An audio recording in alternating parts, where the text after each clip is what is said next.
If you're easily offended, this channel ain't for you. Trust me.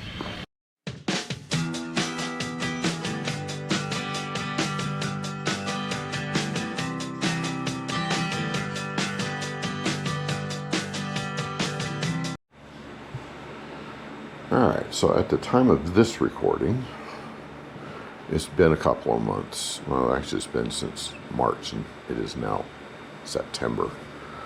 So it's been April, May, June, July, August. It's been 6 months. Life has gotten in the way, and I apologize for that. But it is what it is. Now, the video you're about to watch is the Will It Run Part 2 on the 1970 Hough International front end loader, 371 Detroit diesel. They've been sitting for at least 15 years, if not longer. I do not have all the video footage of everything that was done. Some of it got deleted. I'm not exactly sure what happened, but it is not there. So this is what I have, and I will come back after the end of the video and give you a complete rundown on everything that is missing. I hope you enjoy. All right, it's another day for the road trip, inside a road trip, and I'm back here on this.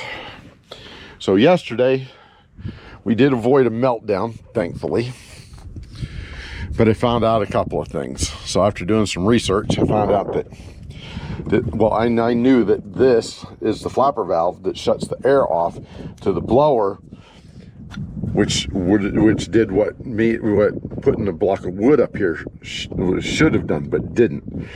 Found that this bolt was stripped in this housing, allowing this corner not to close off, which is why when I put a block of wood up here, it didn't kill it. As you can see, I have since fixed this. This now pulled up tight.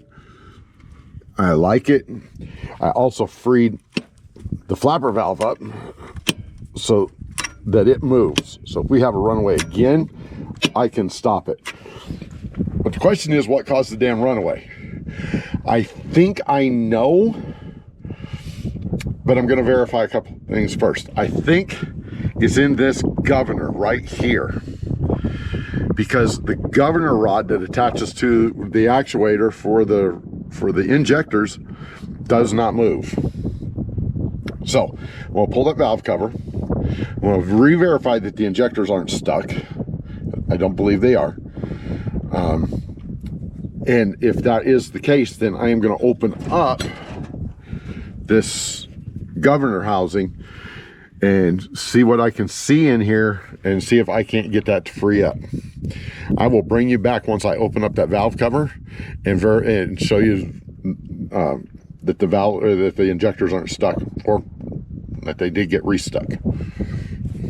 All right, welcome back. And as you can tell, it's windy as shit, so I haven't been recording.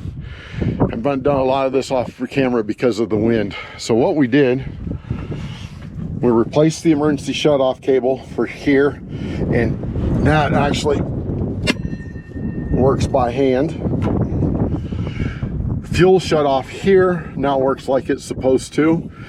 I'm hoping that the governor set screw is what was causing my problem.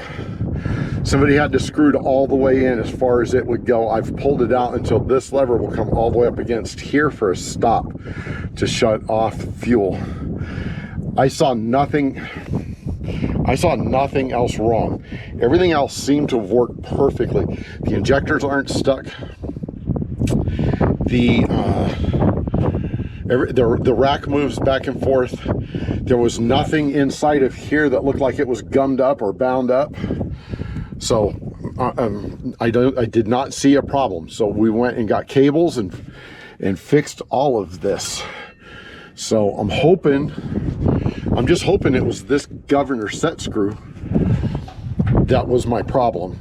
We're about to find out. I'm going to clean everything off of here, and we're going to give it a quick fire up. I'm going to move you to where you can see. I'm not going to time lapse it, but you're probably not going to hear nothing because of the wind. But we're gonna try and start it. As soon as it starts, I'm going to try the shutoff valve and see if it shuts off. If it does, great. Then we'll start it back up and we'll let it run a little bit longer. If it doesn't, I got a piece of plate steel to put over the top of that intake and a piece of thick heavy wood put over the top of that intake port right there, so that if it does run away, we can stop it from running away. Let's hope it doesn't do that again today. You'll be back when I'm ready to start it. And we're back. Okay, so we found a water leak. We filled the radiator to the top. Hose is bad. Geez, what a surprise after sitting all this time outdoors. But for what we're doing, it'll be fine. Yesterday when we fired it up, we found out this bolt was loose and we lost like a gallon of oil. I have since refilled the oil reservoir, but I haven't checked it yet, so I'm about to do that. And then we're gonna start this baby. At least that's the plan anyway. I'll bring you back. All right, David, pull that valve, or pull that lever just to make sure one more time. It's the one closest to my pickup. Okay, push it back. All right, that works. All right, do it one more time. Push it back. All right, that's ready. All right, David, as soon as this starts, pull that lever. The one I just pulled? The one you just pulled. Okay. Count to 3 after it starts, and then, or whenever I tell you to turn it off, whichever comes first. I'm gonna set you guys down so you can see what's going on. And hopefully, we have better luck today than we had yesterday. I'm ready with my block of wood, just in case. All right, buddy, you ready? I'm ready. Fire in the hole.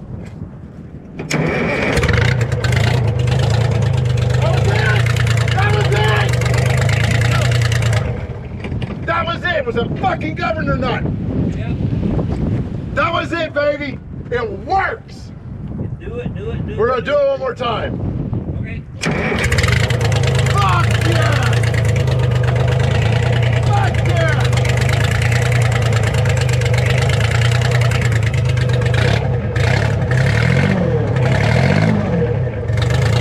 Will it run? Will it run? Fuck yeah, it'll run. Look at that.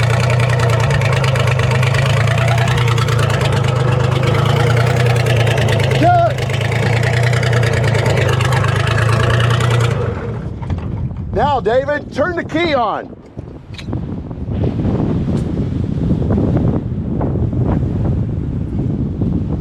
Other way. It should turn. It should turn the other direction. Oh, that's what I was trying to do. And you said go the other way. There it is. Oh. Do it. Yeah.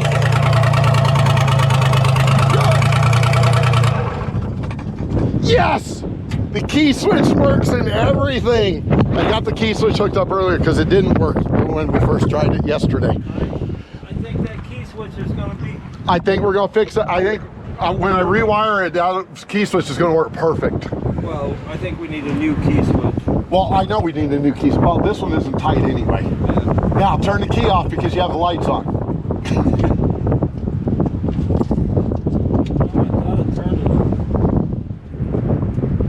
Pull the key out.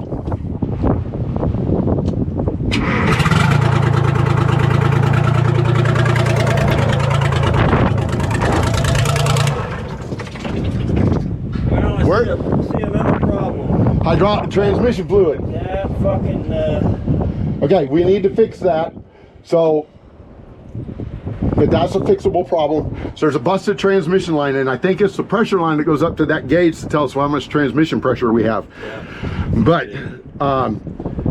we can go get something to put in that and plug that so that it stops doing that.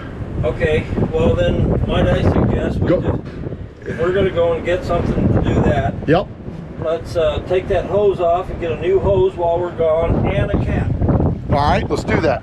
All right, I'll bring you guys back when we're ready, but will she run? Yes, it was a success. You know, it wasn't even my fault it ran away yesterday, but we do have it fixed today. And we didn't have to kill it with the damn straightness going to shut off valve. Yes. All right, talk to you guys in a few. All right, we're back. So I'm about to restart this thing again. So to recap what I did, this adjuster right here kept this fuel solenoid rod from pulling back in as far as it is at the moment. This is the fuel shut off arm. With that not being able to come back any farther, it didn't shut the fuel off to this, and that's why I couldn't kill it last night. I don't think it was a runaway. I think it was a fast idle, because this was screwed in. So this piece right here was flush with this edge of the nut. So it was screwed in, all those threads. And this thing only come back to about right there. So that didn't allow the fuel to shut off like it's supposed to. It's supposed to be all the way back there, and that shuts it off. So I think that's what the problem was. So if you run yourself into that situation and you have, I'm recording, and you have a Detroit like this, and that rack doesn't move very much, after you get the injectors freed up, check this governor's bolt right there and make sure that it allows this fuel shutoff solenoid to do what it's supposed to do, because once I moved that out, then that rack moved and I got full motion in the rack. Okay, nobody else has talked about that I have noticed, but I was just watching some YouTube videos yesterday trying to figure out what the hell would have caused my issue. I'm not saying nobody has covered it. The YouTube videos that I looked at yesterday did not show them, so I'm going to put that up. But yeah, you guys saw how good it runs. We've put the exhaust back on it now to see how quiet it is, to make sure everything's quiet. I put a new ignition switch in it right there. The only thing hooked up to the ignition switch is the starter. So once I turn that on, that valve is already out. Oh, and we have replaced the radiator hose with new hose clamps, and it did stop the leak. So hooray us. We also got a radiator hose, or radiator cap for it. So I'm going to get ready to get up in here and start it and see if we can't make some, besides starter noises, make starter, or make decide. Try this again. See if we can make the starter make starter noises. See if we can make the motor make motor noises, and see if we can't make this son of a bitch lift the bucket up and maybe move forward or backwards a little bit. I'll bring you back when I'm ready. Well, so I didn't see anything. You plugged that one. I plugged both of them. Okay. And we got a line broke back here, but somewhere. But it's not spewing anything. Nothing is spewing is absolutely correct.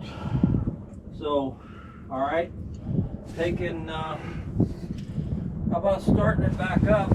Okay. And just, you saw I was running the throttle. Yeah. Okay. And just, try and put it in gear, see what happens. Well, see if the bucket will come up. First, yeah. All right, starting it back up. All right, key switch works.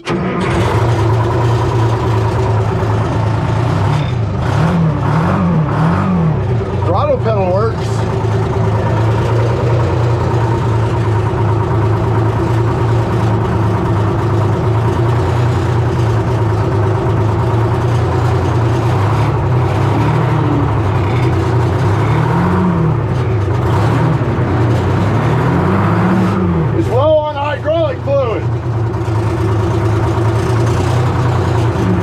But it does move.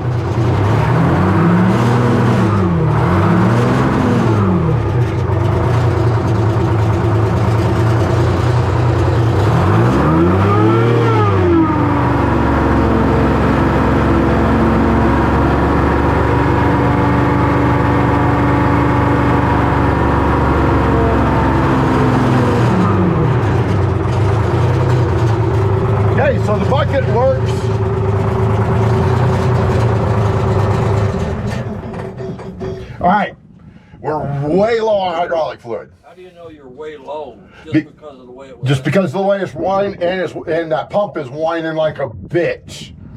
Okay. So we're gonna put some hydraulic fluid in it, but it's up and it's holding up. So what we could do, we could take that chain I got in the back of my truck, Yep. hook to that bucket, and hook to this arm to keep that bucket from sliding forward. It won't stop it from going down, but it should keep it from going forward, but it shouldn't go forward. You want to see if it'll move now? Yeah. All right, we'll start it up, see if it'll move. God, that starts so easy.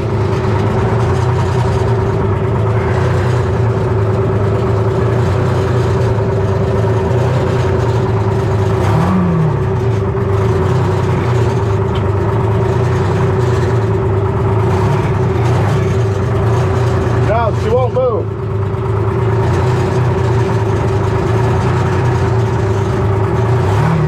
Forward or reverse.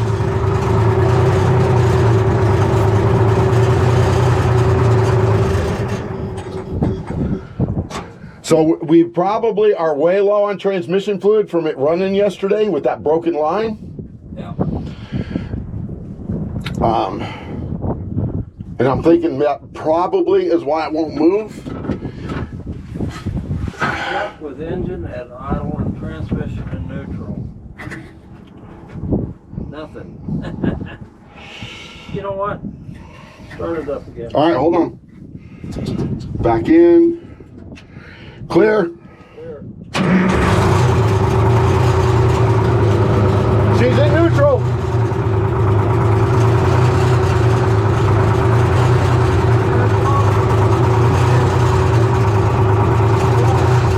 I don't like this, but I have a suggestion. What? You want to go back and get some transmission fluid? I want to go get a 5-gallon bucket All right. of fluid, and the reason is because if we We'll can be get back. this. All right, and welcome back. So, as you saw in the video, we did get it to run, and it runs successfully. Even 6 months later, it will still start. Now, let's address a couple of things that I didn't in the video. One, the oil filter housing leak has been stopped. So just tightening up that bolt took care of the issue. Why it was loose after 15 years, I have no idea, but hey, your guess is as good as mine. Two, when we put the new radiator hose on it, it already had antifreeze in it. We put water in it. That was the water you saw leaking out of it. When we refilled it after putting the new radiator hose on it, we did put pure antifreeze in it. So it should be set for that. Three, hydraulic fluid. It took 7.5 gallons of hydraulic fluid. Bucket works up and down, tilt. The tractor will pivot in the middle. Steering works like it's supposed to. Everything works hydraulically. And it's probably still, it's in the full, it's in the between empty and full range on the stick. So we're good with that. We could probably put another gallon in, but I'm not going to worry about it. And it just took standard 20 weight hydraulic fluid. Three, transmission fluid. I plugged the leak on the transmission for the high pressure line. I pulled that fitting out and just put a plug in it. For now, it'll do what I need it to do until I can replumb that line. And when I get ready to work on it again, you guys will see it.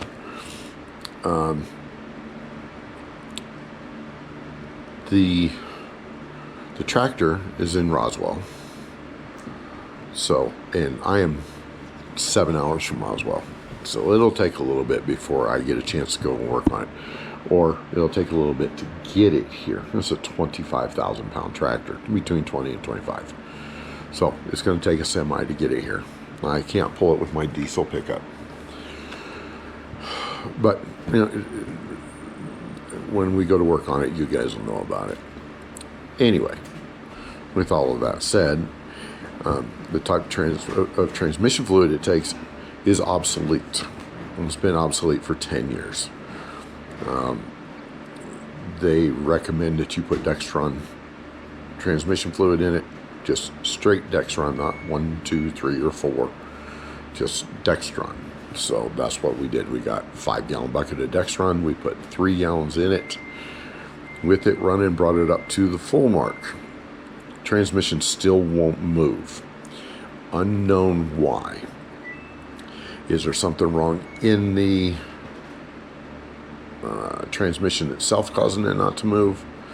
Are we missing an input? Are we missing an air input? Because I know it has air over hydraulic brakes, and the hydraulic brakes are junk. They're empty.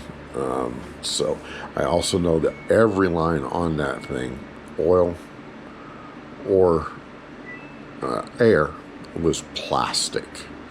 And after 15 years out in the New Mexico desert sun, they are junk. So am I missing an air input? Don't know. I did find an old gentleman who used to work on those things back in the day when they were popular. And he said if I can get the tractor here, he would be happy to come down and look at it and see what we could do to get that transmission to work. He's also looking to see if he's got manuals still for it, because he kept a lot of his manuals. If he's got a manual for that tractor, he's going to let me borrow it. So that would be a positive as well. I know that, what was it? Today is Sunday. Hi, baby. Sit down. Sit down. Sit down. Thank you. Today is Sunday, and I know that as of a week ago, we put a battery, the battery was put in that tractor. They hit the key and it took right off. They just sat there and run. Now, I don't know if the charging system works. All the wiring is shot. I disconnected everything that I could and just hooked up the basics to make it work. So as of right now, it doesn't run on, it doesn't charge itself. I'm going to have to go through and redo all the wiring and make that work, hook up all the lights, etc., etc., once I get it to move. That's the update on the tractor. I hope you enjoyed this video. I do plan on putting out more. I have other content recorded. And as always, if you're not having fun, why are you doing it?